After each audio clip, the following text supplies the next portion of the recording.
యేసుక్రీస్తు నామమున ఎందుకు నా వందనాలు. ఇదన వాక్య నిమిత్తము అపోస్తుల కార్యములు 3వ అధ్యాయము 17వ వచనం చదువుకుందాము.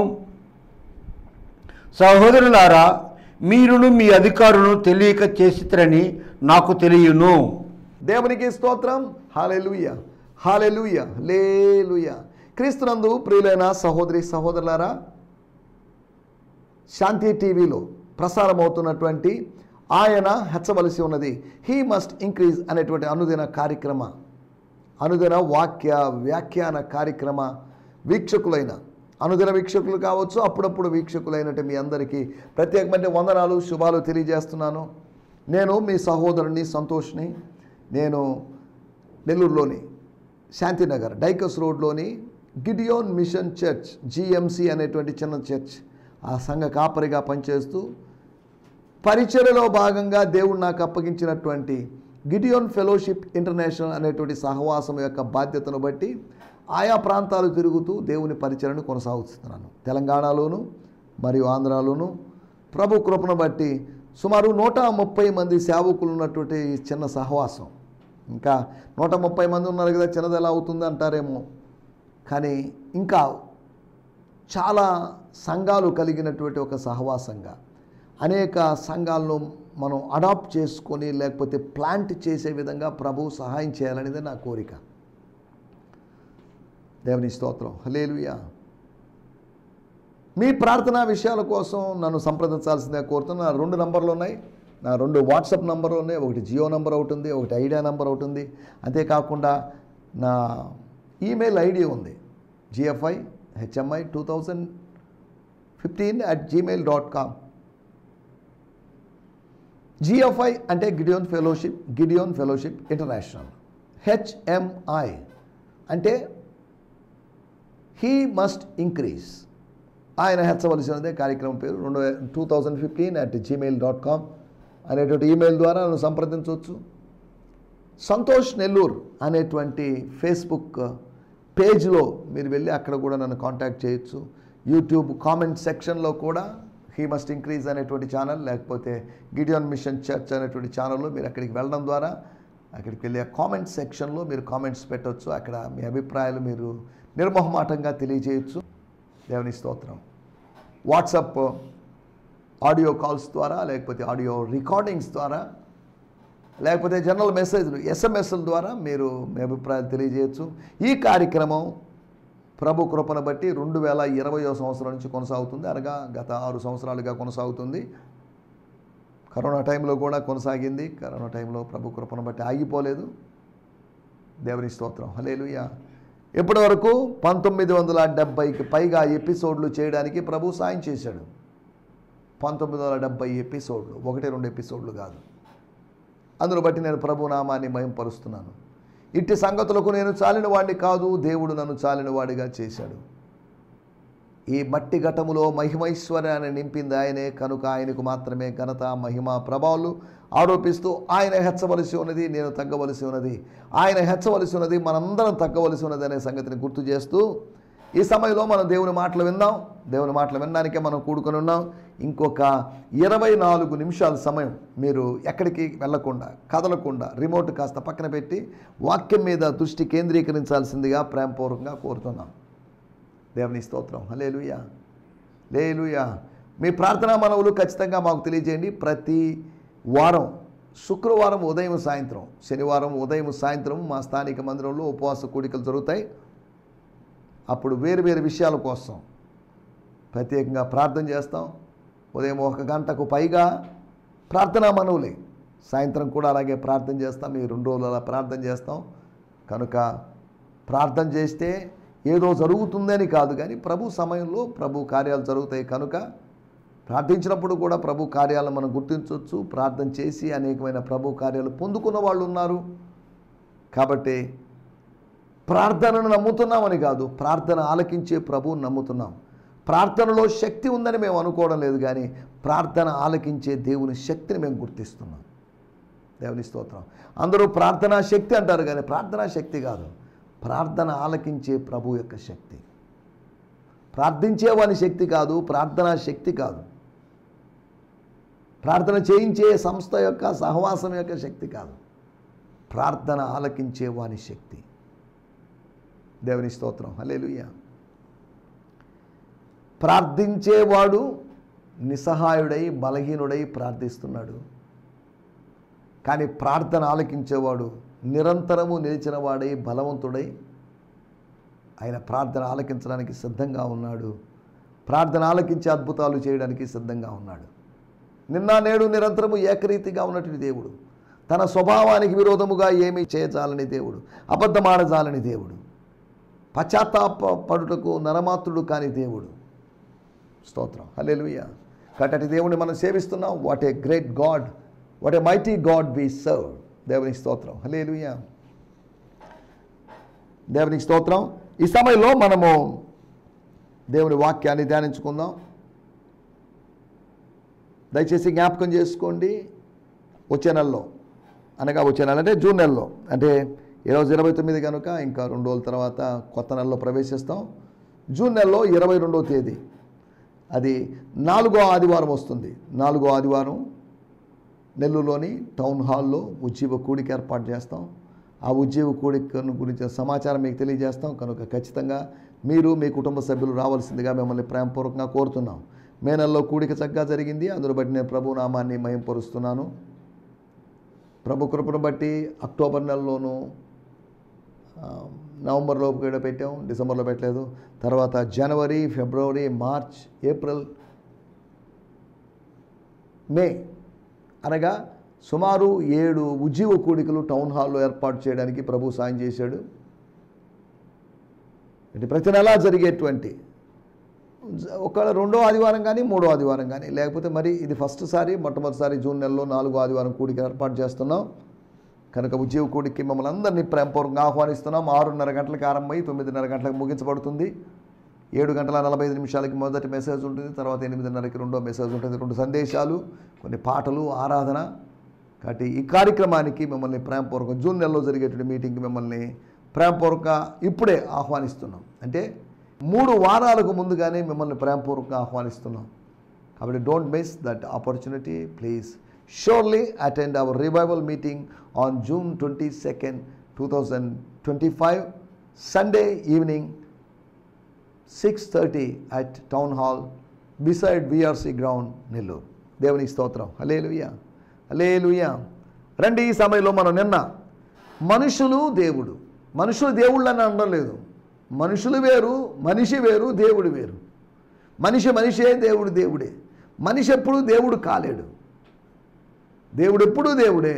అందుకే మనిషి ఎప్పుడూ దేవుడు కాలేడని దేవుడే మనిషి అయ్యాడు. మీరు అనొచ్చు, ఏంటండి దేవుడే మనిషి కావడం ఏంటండి? అవును, దేవుడు మనిషి అయ్యాడు. That is gospel.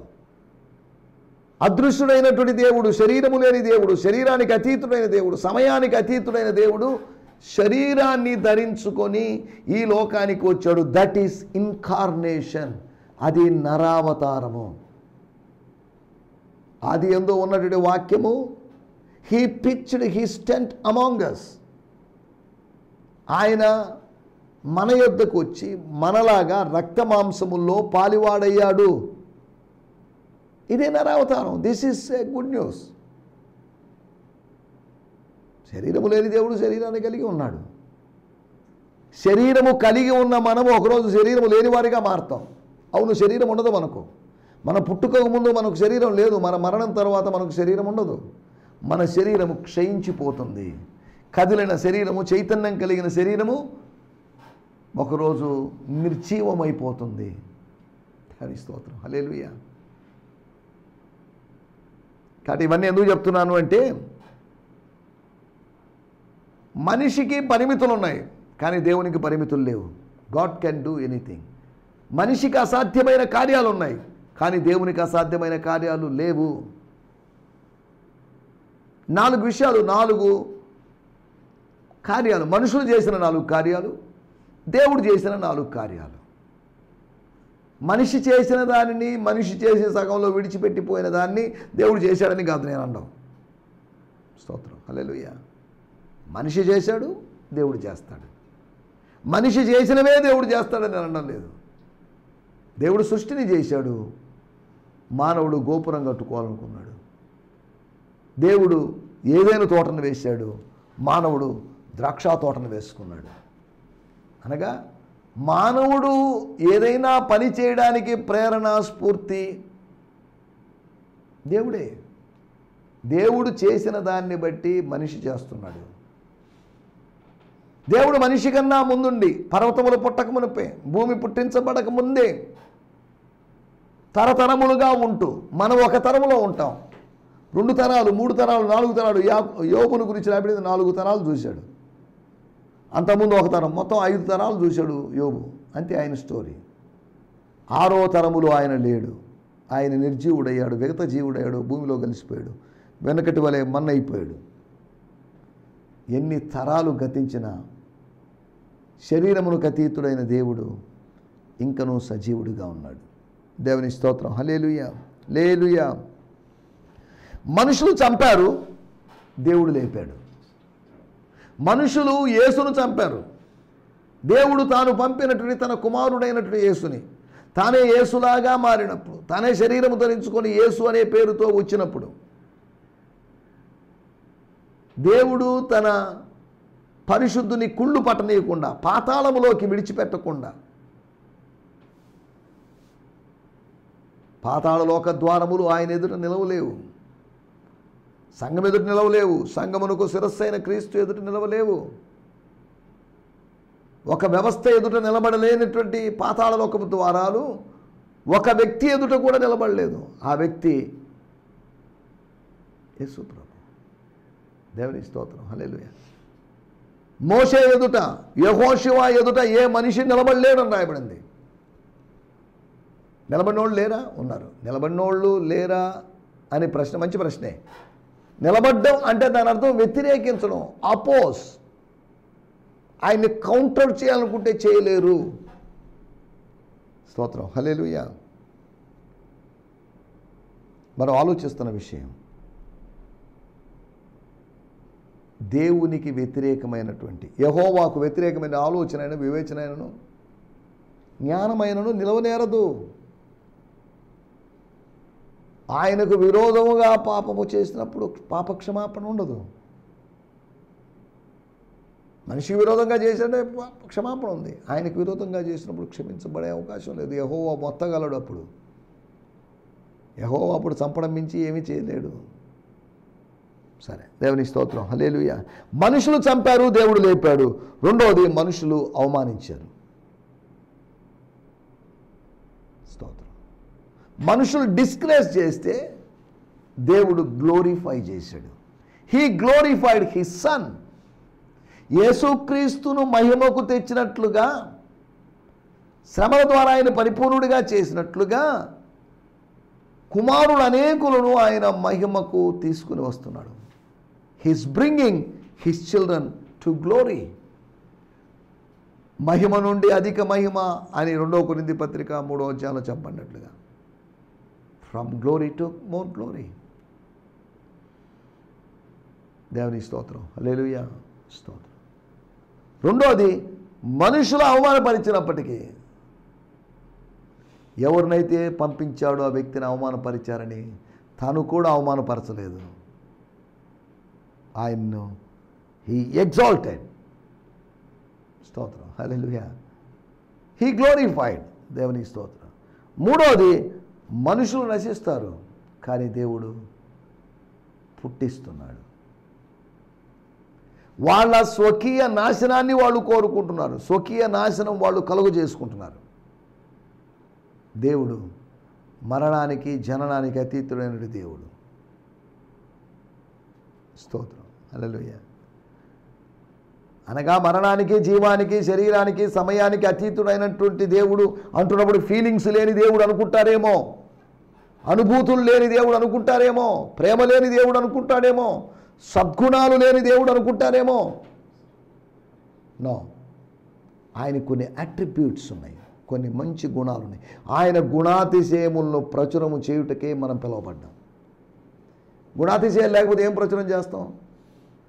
దేవుడు మంచోడో చెడ్డోడో మనకు తెలియదు అనుకుందాం, అప్పుడు దేవుడు మంచోడని మనం ఎలా చెప్పగలం? యెహోవా దయాళుడని రుచి చూచి ఎరిగి ఉన్నాడలా. He's good. We saw, we tasted him. We tasted in the spirit and we could say he is good. ఏదో పుస్తకంలో చదివామండి యెహోవా దయాళుడని, ఏదో బైబిల్ స్కూల్లో చెప్పారండి యెహోవా దయాళుడు, ఓకే చెప్పిండొచ్చు. కానీ we tasted it. We tasted his goodness. ఆయన యొక్క మంచితనాన్ని రుచి చూసాం మేము. దేవునికి స్తోత్రం, హల్లెలూయా. మనం ఆలోచిస్తున్న విషయాల్లోకి వచ్చేద్దాం. మనం ఆలోచిస్తున్న విషయం, మనుషులు నశిస్తారు కానీ దేవుడు పుట్టిస్తున్నాడు, పుట్టించాడు. తన సేవకుడిని పుట్టించాడు, మోషే లాంటి ప్రవక్తను పుట్టించాడు. తర్వాత మనుషులు దుష్టత్వంలో నిలిచి ఉంటాడు, దేవుడు మళ్ళిస్తుంటాడు, డైవర్ట్ చేస్తుంటాడు. ప్రతిసారి డైవర్షన్ చేయడం కాదు ఆయన పని. అబద్ధంలో ఉన్నప్పుడు డైవర్షన్, సత్యములో ఉన్నప్పుడు ఎస్టాబ్లిష్మెంట్ చేస్తాడు. దేవుని స్తోత్రం. వీటి గురించి మనం నిన్న మాట్లాడుకున్నాం. రండి, ఈ దినము కొరకై ఏర్పాటు చేయబడిన లేఖన భాగం అపోస్తుల కార్యములు 3వ అధ్యాయము 17వ వచనం. సహోదరులారా, మీరును మీ అధికారులను, మీరు ఎవరినైతే ఆశ్రయించారో, ఎవరినైతే నమ్ముకున్నారో, ఎవరి మీద అయితే ఆశ పెట్టుకున్నారో, ఎవరికి ఓటేశారో, ఎవరిని గెలిపించారో, వాళ్ళు ఏదో చేస్తారని మీరు అనుకున్నారో, మీరును మీ అధికారులను నాకు తెలియను.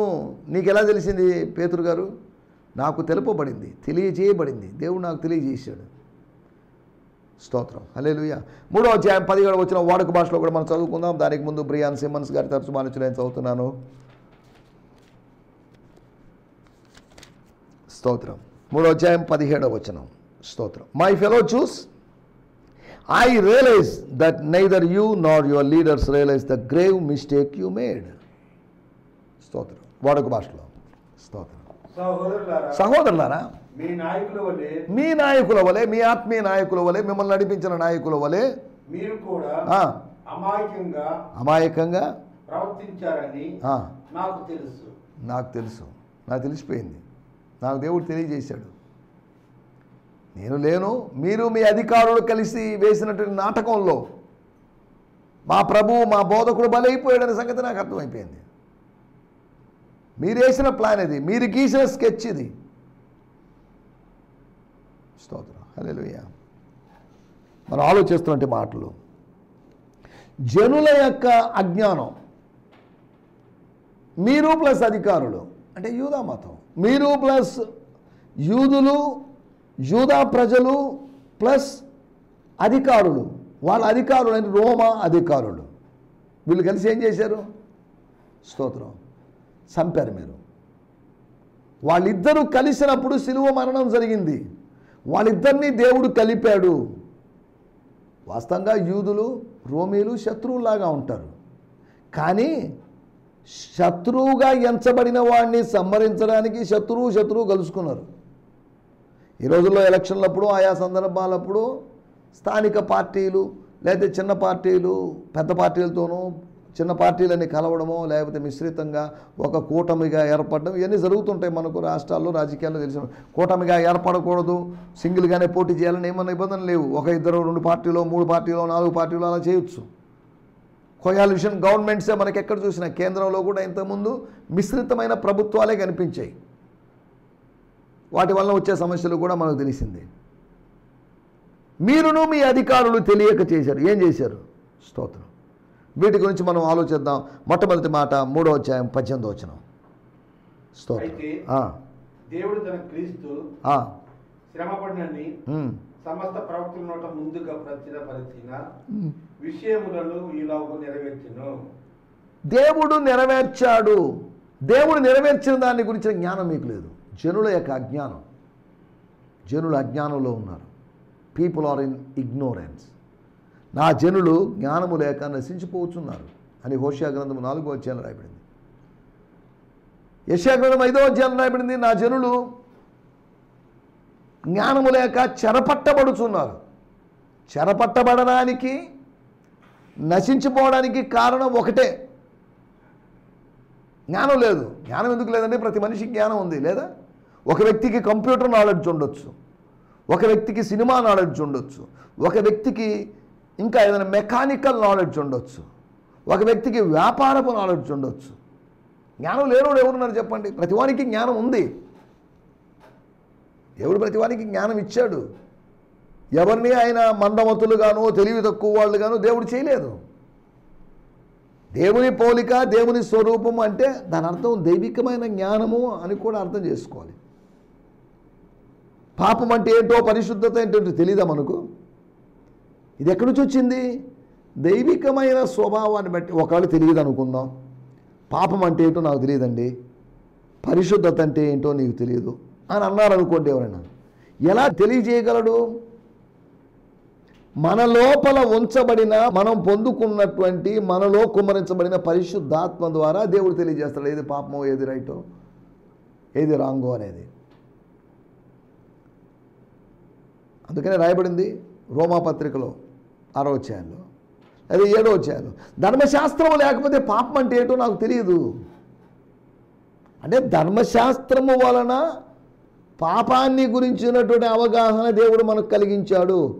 పాపాన్ని గురించి నిర్వచనం చెప్పే పుస్తకం ధర్మశాస్త్రం అని కాదు దాని అర్థం. ధర్మశాస్త్రం మంచిదే, ఉండాల్సిందే. ఎందుకు సార్ అని అడిగితే, పాపాన్ని గురించిన అవగాహన నాకు ధర్మశాస్త్రం కలిగిస్తుంది అని చెప్పాడు. సరే, మన దేవుని స్తోత్రం. ఆలోచిస్తున్న మాట, నెరవేర్పును గురించినటువంటి జ్ఞానము లేని ప్రజలు, జనుల యొక్క అజ్ఞానం, యూదా ప్రజల యొక్క, లేకపోతే యూదా అధికారుల యొక్క, రోమా అధికారుల యొక్క అజ్ఞానం ఒకటి. వాళ్ళు నెరవేర్పును గురించి, దేవుడు చేస్తున్న నెరవేర్పును గురించి, దేవుడు చేసిన ఫుల్ఫిల్మెంట్ను గురించి వాళ్ళు ఎటువంటి జ్ఞానము, అవగాహన కలిగి ఉండలేదు. రెండో విషయాన్ని నేను మీకు జ్ఞాపకం చేస్తాను. 3వ అధ్యాయము 20వ వచనం. మీ కొరకు నియమించి క్రీస్తు యేసును ఆయన పంపునట్లు మీ పాపములు తుడిచివేయబడును బడు నిమిత్తమును, మీ పాపములు తుడిచివేయబడు నిమిత్తమును మారు మనసు నొంది తిరుగుడి. ఇక్కడ పాయింట్, మీ కొరకు నియమించిన క్రీస్తు యేసు, మీ కొరకు నియమించిన క్రీస్తు యేసు. క్రీస్తు యేసు మన కొరకు నియమించబడ్డాడు. క్రీస్తు యేసు యూదుల కొరకు నియమించబడ్డాడు. He was appointed, he was chosen for someone. మీ కొరకు, ఆయన కొరకు ఆయనని కాదు, దేవుని కొరకు, మీ కొరకు నియమించబడిన యేసు. అపోస్తల కార్యములు 17వ అధ్యాయంలో మనం గమనిస్తే అక్కడ న్యాయాధిపతిగా నిర్ణయించబడినటువంటి Yesu. He was determined or chosen as a judge. తీర్పు దినమును తీర్పు చేసేది ఎవరు? తీర్పు తీర్చబడడానికి ప్రజలు వచ్చారు, కానీ తీర్పు తీర్చేది ఎవరండి? తీర్పు తీర్చే స్థానం ఖాళీగా ఉందనుకుందాం. ఒకవేళ ఉన్నతమైన న్యాయాధిపతి స్థానం ఖాళీగా ఉందనుకుందాం.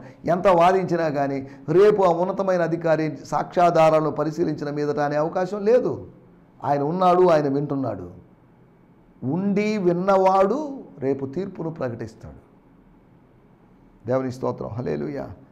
నియమించబడిన వాడిని ఎరుగనటువంటి ప్రజలు, నెరవేర్పును ఎరుగని ప్రజలు, నియమించబడిన వాడిని ఎరుగని ప్రజలు.